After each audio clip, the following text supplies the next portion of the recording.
Danish girlfriend, who is the adventurer, has gotten me to try sake. We're at a sake tasting at our neighborhood liquor store. There's the sake man. And this week we're going to the Joy of Sake. And Danish girlfriend, who's behind me, who doesn't like to be seen or heard, has said this is going to be great. I am girding my loins for this because I'm afraid I will barely be able to make it out of there without drooling and walking. So, and it's a festival. It's the prom of sake. And so we are now 4 days away from the Joy of Sake, and I'm looking forward to it. And after a quick subway ride, we are at the Joy of Sake. The Joy of Sake brings together sake breweries from all around Japan. And there's a lot of sake breweries and a lot of sake. There's tables and tables of sake. Here's a long table of sake. And another long table of sake. And still more tables of sake. And people really enjoyed as they went around from table to table. Like I said, there is more sake than you can shake a stick at. It's sake all around. And people have brought their thirst for this increasingly interesting Japanese wine. And people filled their glass and drank sake. Then they would fill their glass again and drink more sake. And still they would fill their glass and drink more sake. And to help Americans understand what sake is, there is even a group, the American Sake Association, that came to the event to educate the crowd.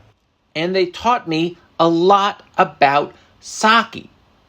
For instance, there are 4 ingredients in making sake: rice, water, koji, and yeast.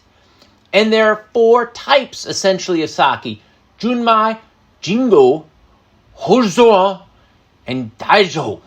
Rice. I didn't know you could make an adult beverage out of rice. But I guess if you live in Japan and you want a cocktail, you go, what do we have to make? Well, we got a lot of rice. I mean, that's what the Vikings would have done. Oh, I want a cocktail, and let's do this. What is this rice stuff? Well, just put it in some pot and boil it. You know, it'd be nice if you could make wine out of water. Well, Jesus did. But the Joy of Sake was a lot of fun. And it wasn't just sake.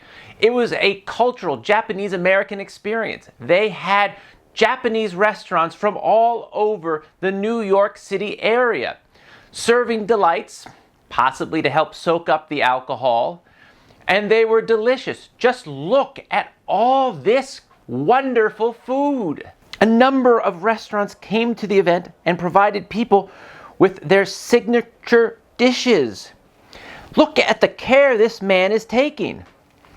And this man is very determined to get his products out there.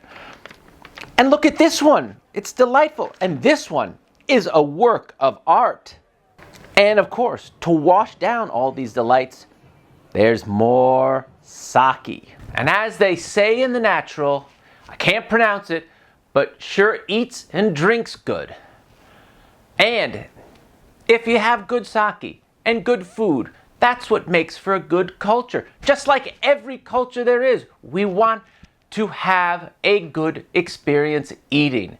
So basically, we're kind of all the same. Whether we're Japanese sake manufacturers, Danish Vikings, or like me, a simple American, we are pretty much the same. Thank you kindly.